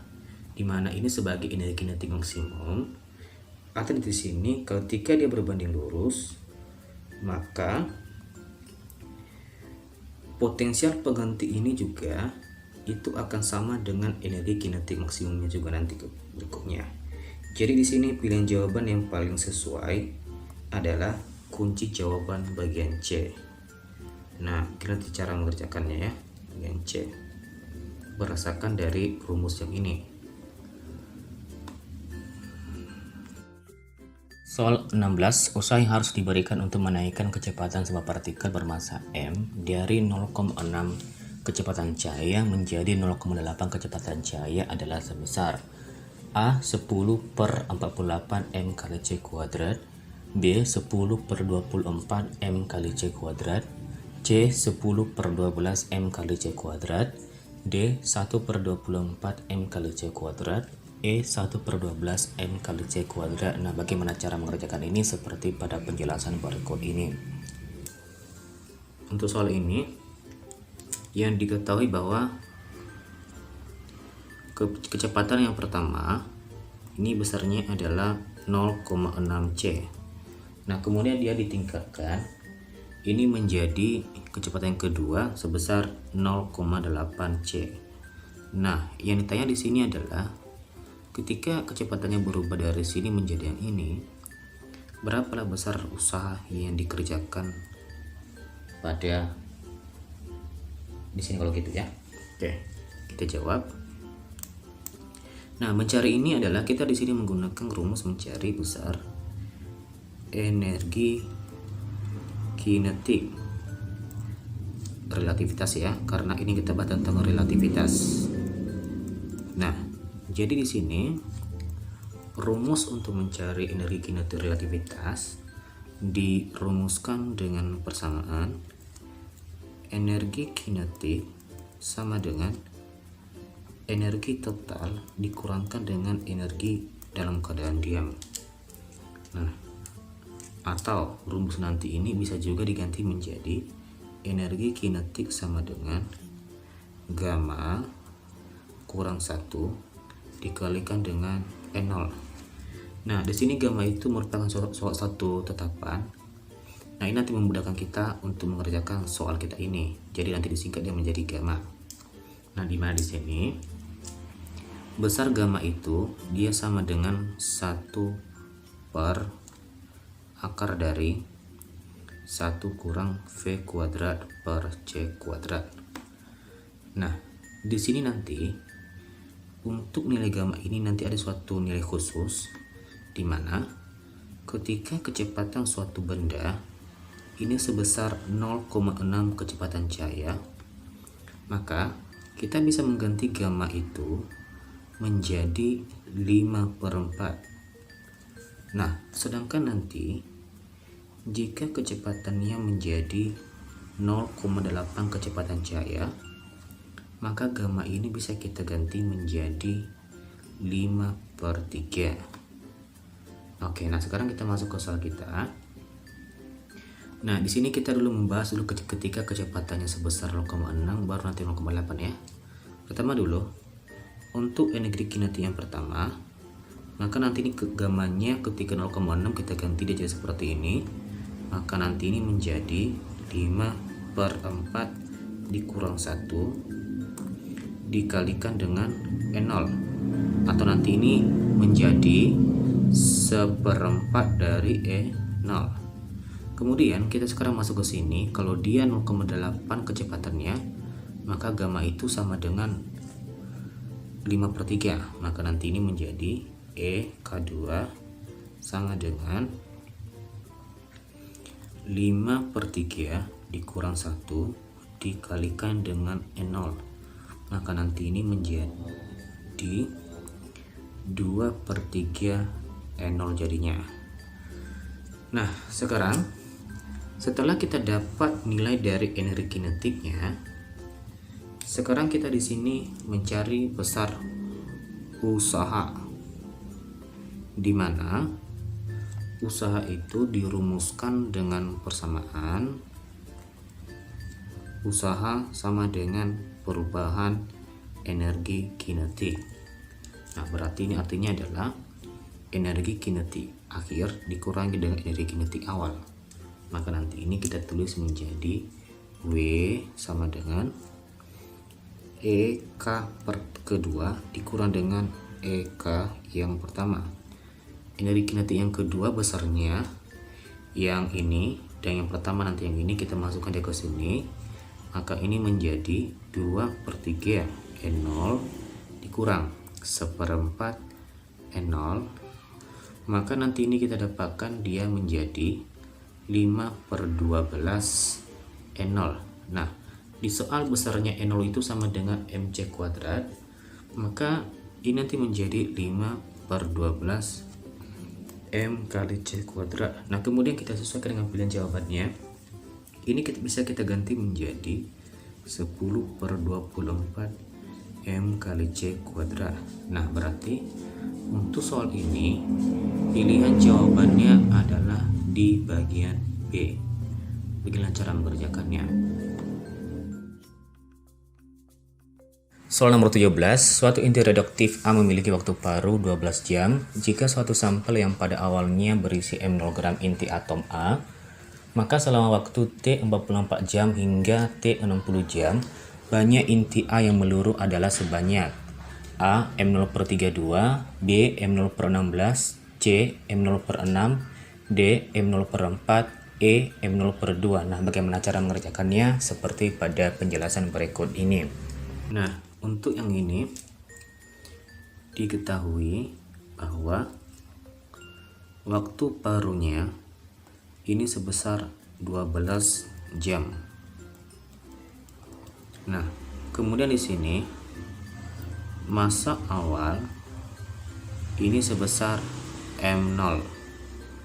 Nah, yang ditanya di sini adalah berapa selisih yang menyeluruh ketika di sini nanti waktu pertamanya adalah 48 jam, nanti sampai ke 60 jam. Oke, kita jawab ya. Nah, jadi untuk topik ini kita bahas jadi topik tentang radioaktif. Nah, di mana rumus yang kita pakai di sini adalah bahwa massa yang tersisa itu sama dengan massa mula-mula dikalikan dengan setengah pangkat waktu yang diketahui pada soal dibagi dengan waktu paruhnya. Nah, jadi rumus ini yang kita gunakan untuk mengerjakan soal kita ini. Nah, pertama dulu biar nanti nggak lupa, yang MT ini merupakan massa tersisa. Maksudnya di sini adalah massa yang tidak berubah jadi massa atau zat yang lain gitu. Tapi yang dibahas di sini adalah selisih yang udah berubah jadi zat yang lain. Oke, pertama dulu kita cari dulu berapa dulu massa yang tersisanya pada saat dia 48 jam, kemudian nanti pada saat dia 60 jam di sini. Nah, pertama dulu kita bahas dia pada 48 jam. Nah, kita buat itu sebagai MT1. Berarti nanti ini menjadi M0 dikalikan dengan setengah, waktunya adalah 48 jam dibagi dengan 12. Nah, ini nanti kita dapatkan menjadi M0 dikalikan dengan setengah pangkat 4, atau ini sama dengan ini dari 2 ya, ini akan sama dengan 16 M0 jadinya. Nah, sekarang setelah kita dapat yang ini, kemudian kita masuk ke yang keduanya, dimana di sini kita buat menjadi MT2. Ini juga menjadi M0 dikalikan dengan setengah, pangkatnya adalah 60, baru dibagi dengan waktu paruhnya 12 ya. Maka nanti ini bisa kita ganti menjadi M0 dikalikan dengan setengah pangkat 5, atau nanti ini menjadi 1/32 M0. Nah, setelah kita dapat yang ini, sekarang kita bahas ini adalah menentukan massa yang meluruh atau massa yang berubah jadi zat yang lain. Nah, untuk mencari itu rumusnya adalah massa yang meluruh dia sama dengan massa mula-mula dikurangkan dengan massa yang tersisa. Nah, maka nanti di sini setelah kita buat rumus yang seperti ini, maka kita masukkanlah nilai ketika dia MT1 dan MT yang kedua. Nah, oke. Nah, pertama dulu kita bahas yang ini, dimana selisih yang udah meluruh sama dengan berarti M2 dikurangkan dengan M1. M2 itu besarnya yang ini dan juga yang ini ya. Maka nanti ini menjadi M0 dikurang MT yang pertama, yang kedua ya, dikurangkan dengan M0 dikurangkan dengan MT yang pertama. Nah, coba kita kelingin ke dalam, maka nanti kita dapatkan menjadi M0 dikurang MT yang kedua dikurangkan dengan M0 ditambah dengan MT yang pertama.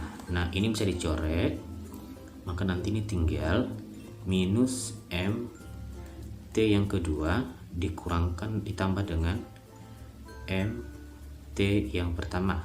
Sehingga di sini kalau kita mencari berapa selisihnya, kita bisa menggunakan rumus MT yang pertama dikurangkan dengan MT yang kedua. Nah, jadi rumus ini yang kita gunakan untuk mencari berapalah selisih yang meluruh pada jam 48 jam sampai dengan 60 jam ini. Oke, kita lanjutkan. Nah, tadi besarnya ini adalah 1/16 M0 dan besarnya ini adalah 1/32 M0. Nah, kita masukkan ke rumus ini, maka nanti ini kita dapatkan menjadi delta M sama dengan 1/16 M0 dikurangkan dengan 1/32 M0, atau nanti ini menjadi 1/16 dikurang dengan 1/32 sama dengan 1/32 M0. Nah, berarti untuk soal ini pilihan jawabannya adalah bagian A. Beginilah cara mengerjakan soal nomor 17. Soal nomor 17, suatu inti radioaktif A memiliki waktu paruh 12 jam jika suatu sampel yang ada pada saat awal berisi M0 gram inti atom A, maka selama waktu T sama dengan 48 jam hingga T 60 jam, banyak inti A yang meluruh adalah sebanyak berapa? Nah, di sini pilihan jawabannya adalah A M0/32, B M0/16, C M0/8, D M0/4, E M0/2. Nah, bagaimana cara mengerjakannya seperti pada penjelasan berikut ini. Nah, jadi untuk soal yang ini, nah di sini diketahui bahwa momentum awalnya berarti kita buatnya sebagai P1, besarnya adalah M dikali dengan C. Nah, kemudian di sini panjang gelombangnya jika menjadi setengah dari sebelumnya berarti lambda 1. Nah, yang ditanya di sini adalah berapa besar energi total dari yang kedua itu setelah dia panjang gelombangnya sebesar setengah dari lambda yang pertama. Nah, jadi mengerjakan soal ini kita di sini membahas sedikit di topik tentang dualisme partikel. Nah, di mana di dualisme partikel ini, di sini kita gunakan rumus bahwa panjang gelombang itu sama dengan tetapan Planck dibagi dengan momentum. Ini juga sama dengan tetapan Planck dibagi dengan massa dikali dengan kecepatannya. Nah, jadi di rumusnya ini kita di sini dulu mencari berapa nilai lambdanya. Maka nanti ini cara nanti kita bandingkan dia antara yang kedua ini terhadap yang pertama ya. Masa nanti ini yang kita cari di sini adalah momentum yang keduanya. Maka nanti ini menjadi lambda yang pertama kita bandingkan dia dengan lambda yang kedua. Maka dengan menggunakan rumus yang ini menjadi H per P yang pertama dibagi dengan H per P yang kedua. Nah, ini dicoret, maka nanti ini bisa menjadi P2 per P1. Nah, di sini lambda kedua setengah dari lambda pertama. Maka nanti ini menjadi lambda 1 dibagi dengan setengah lambda 2 sama dengan besarnya ini adalah M kali C. Maka nanti ini menjadi P2 per M kali C. Nah, kita coret yang ini, maka nanti ini kita dapatkan besar P2 itu sama dengan 2 kali M dikali dengan C ya. Oke, nah setelah kita dapat yang ini, kemudian di sini kita kembali ke rumus mencari momentum, di mana tadi momentum itu dirumuskan dengan persamaan momentum sama dengan P sama dengan massa dikali dengan kecepatan. Nah, ingat ya, momentum itu terjadi ketika ada benda yang bergerak. Nah, di dalam teori relativitas, ketika benda bergerak, maka massa ini akan berubah. Dimana kalau mencari massa pada suatu teori relativitas, massa itu akan sama dengan massa mula-mula, nah, baru dibagi dengan akar dari 1 dikurang V kuadrat per C kuadrat. Nah, jadi nilai yang seperti nanti ini kita gantilah massa yang ini menjadi yang ini. Maka nanti ini akan menjadi P sama dengan M0 dikali dengan V dibagi dengan akar dari 1 dikurang V kuadrat per C kuadrat. Nah, besar yang ini juga bisa disingkat menjadi gamma. Maka nanti ini menjadi gamma dikali dengan M0 dikali dengan kecepatan. Nah, karena ini yang kedua, ini kita bahas sebagai V2 ya. Nah, kemudian tadi besar P2 yang ini dia sama dengan ini. Kita gantilah dia dan kita masukkan ke sini. Maka nanti ini menjadi 2 kali M kali C sama dengan gamma dikali dengan M0 kali V2. M di sini merupakan massa mula-mulanya. Berarti ini kita coret. Maka nanti kita dapatkan kalau kita mencari besar nilai gamma ini sama dengan 2 per 2C per V2. Oke ya. Nah, jadi sekarang kita cebarkan yang ini. Nilai ini dia sama dengan 1 per akar dari 1 kurang V kuadrat per C2. C kuadrat ya, ini juga jadi V2. Sama dengan 2C per V2.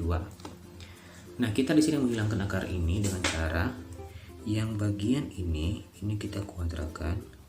Begitu juga bagian yang ini kita kuadrakan juga. Maka nanti ini menjadi 1 per 1 dikurang V2 kuadrat per C kuadrat. Jadi sama dengan 4C kuadrat per V2 kuadrat. Nah, kemudian di sini kita buat perkalian silang. Nah, maka nanti ini kita dapatkan dia menjadi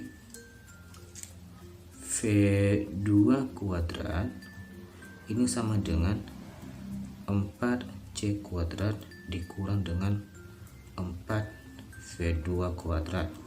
Nah, pindahkan yang ini ke sebelah kiri, maka nanti ini kita dapatkan menjadi 5V2 kuadrat sama dengan 4C kuadrat. Atau nanti ini kita dapatkan besar V2 itu sama dengan akar dari 4C kuadrat per 5. Atau nanti ini bisa kita buat menjadi 2 per akar 5 dikalikan dengan C. Nah, inilah besar nilai dari si V2 nya. Nah, sekarang setelah kita dapat nilai V2 nya, sekarang kita di sini masuk ke topik tentang mencari besar nilai dari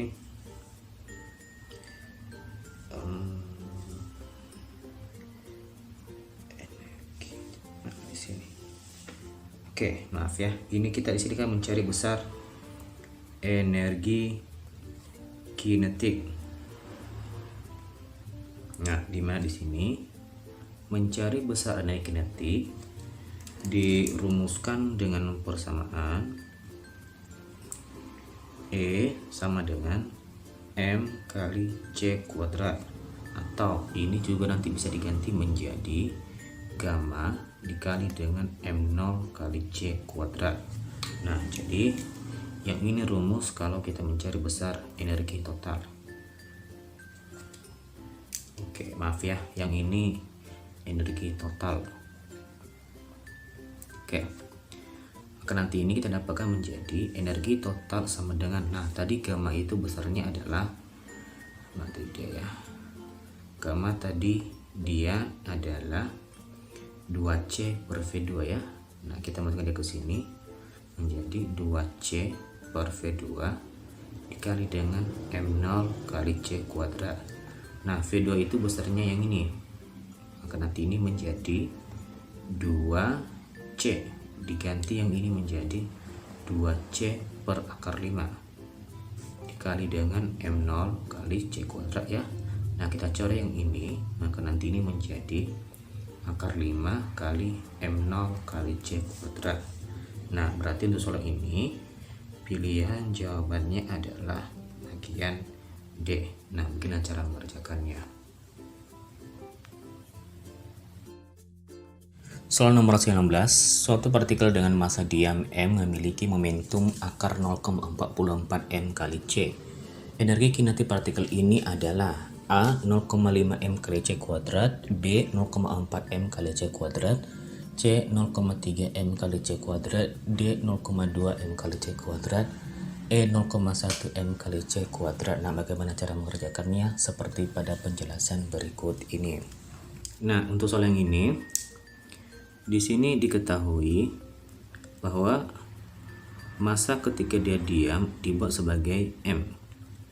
Sedangkan momentumnya ini sebesar akar dari 0,44 M kali C. Nah, yang ditanya pada soal ini adalah berapa besar energi kinetiknya. Oke, kita jawab ya. Nah, jadi di sini pertama dulu kita bahas dia mencari momentum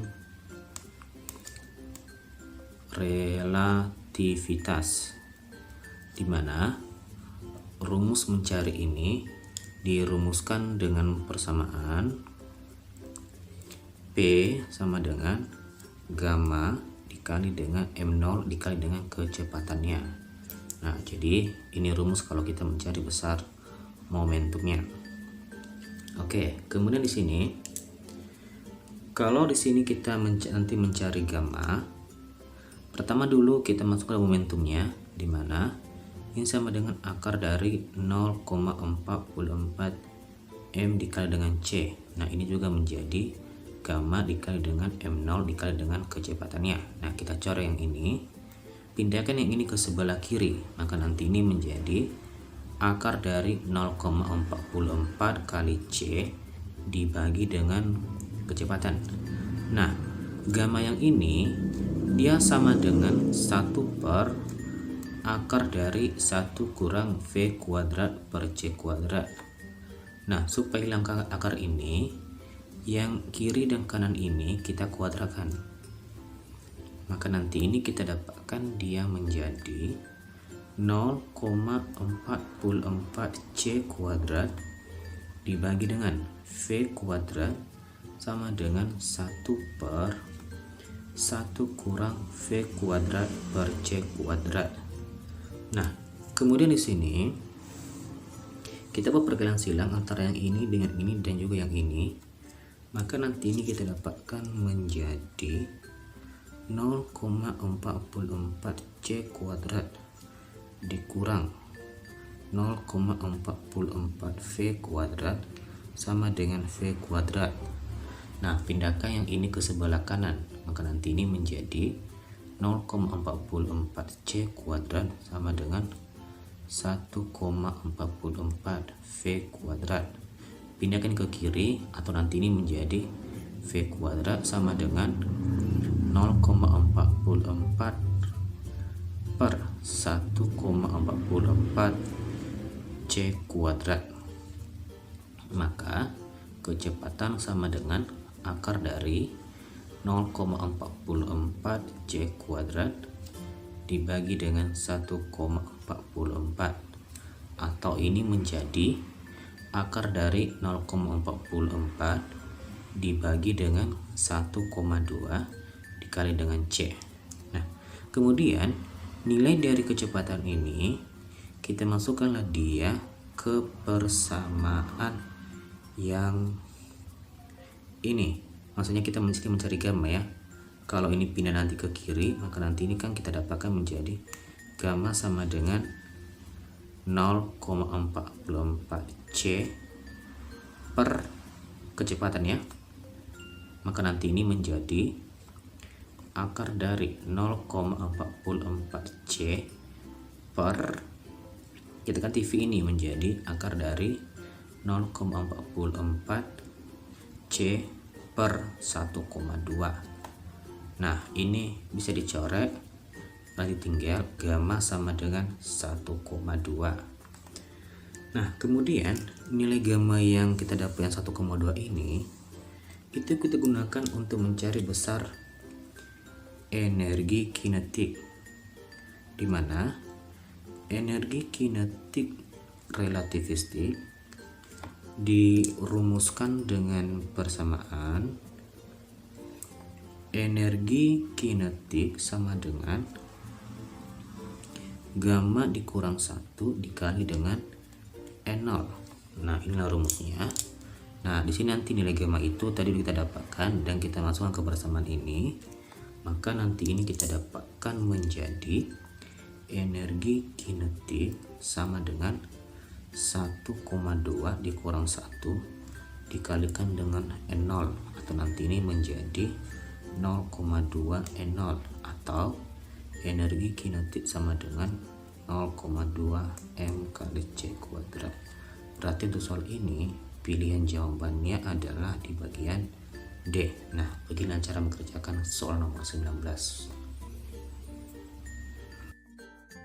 Soal nomor 20, dua buah satelit M dan N masing-masing mengitari planet P yang berbentuk bola pada ketinggian berturut-turut 1000 km dan 6000 km dari permukaan planet tersebut. Periode satelit M dan N berturut-turut 8 jam dan 27 jam. Jari-jari planet P tersebut adalah A 1000 km, B 2000 km, C 3000 km, D 4000 km, E 6000 km. Nah, bagaimana cara mengerjakannya? Seperti pada penjelasan berikut ini. Nah, untuk soal ini diketahui bahwa ada dua buah satelit mengelilingi suatu planet, di mana satelit itu bernama M dan N, di mana tingginya di permukaan planet sebesar 1000 km untuk planet M. Kemudian tinggi planet satelit N juga ini besarnya adalah 6000 km. Nah, di sini periode satelit M mengelilingi planet P di sini pada soal itu sebesar 8 jam. Sedangkan periode planet N mengelilingi planet P besarnya adalah 27 jam. Nah, yang ditanya di sini adalah kita mencari berapa besar jari-jari dari planet P tersebut. Oke, kita jawab ya.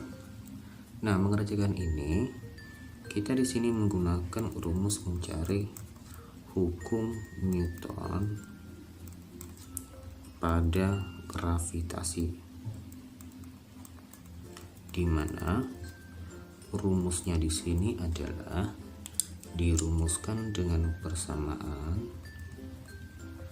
gaya gravitasi sama dengan tetapan gravitasi dikali dengan massa planet yang pertama baru yang berikutnya, itu sebagai M1 ini sebagai M2, baru dibagi dengan jaraknya dikuadratkan. Nah, jadi inilah rumus kalau kita mencari besar gaya gravitasi.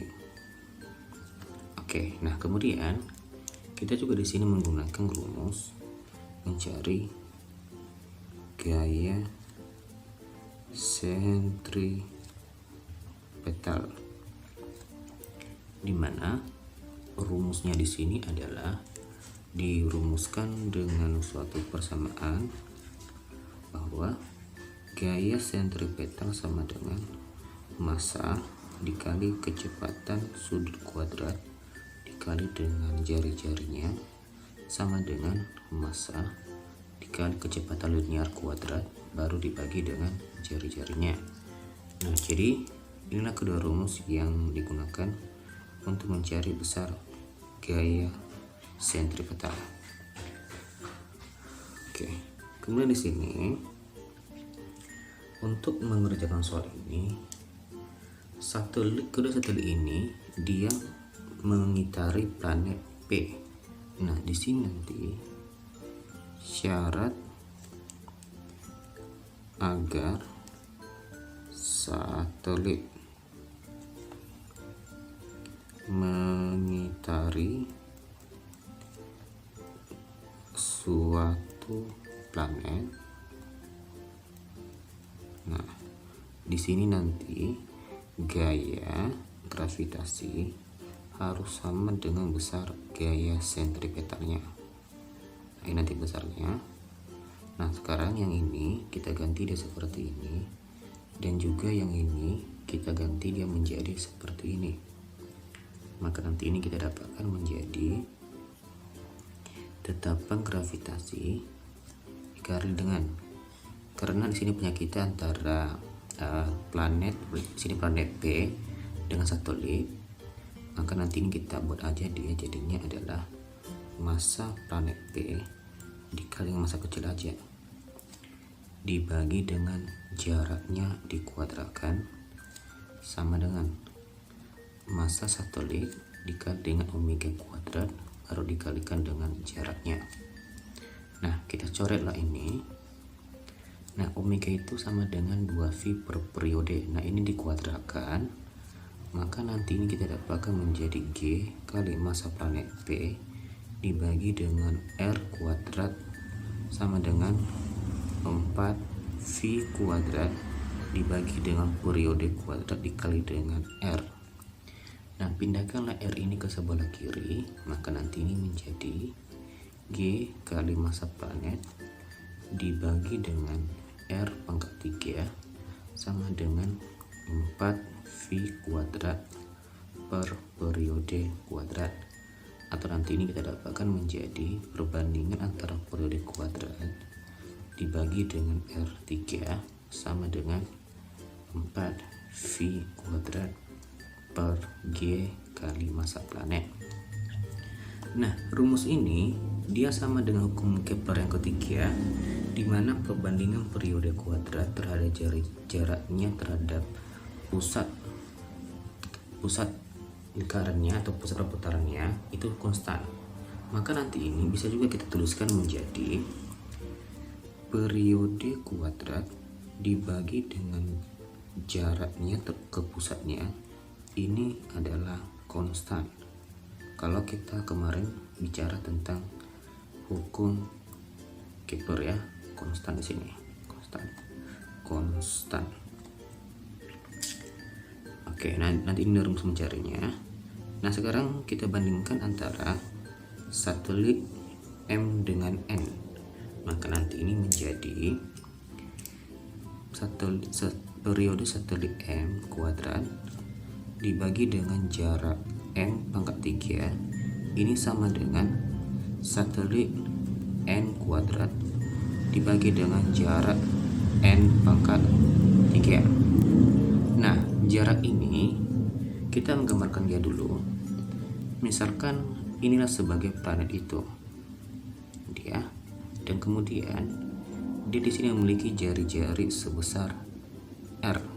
Nah, di atas ini ada satelit di mana tingginya di sini sebesar H. Nah, jari-jari ini itu merupakan jarak satelit itu ke pusat dari planet ini. Maka ini merupakan penjumlahan antara H ditambah dengan R. Nah, sekarang kita masukkan nilainya. Nah, di sini periode ini sebesar 8 jam, maka nanti ini menjadi 8 kuadrat dibagi dengan jarak M, berarti tingginya kan 1000, berarti kan menjadi 1000 ditambahkan dengan jari-jari dari planetnya, baru pangkat 3 ya. Nah, ini juga sama dengan 27 kuadrat. Nah, baru dibagikan dengan 6000 ditambah dengan jari-jarinya baru dipangkatkan dengan 3. Nah, bentuk yang ini bisa kita ganti menjadi 2 pangkat 6 per 1000 ditambah dengan jari-jarinya pangkat 3 sama dengan 3 pangkat 6 per 6000 ditambah dengan jari-jarinya pangkat 3.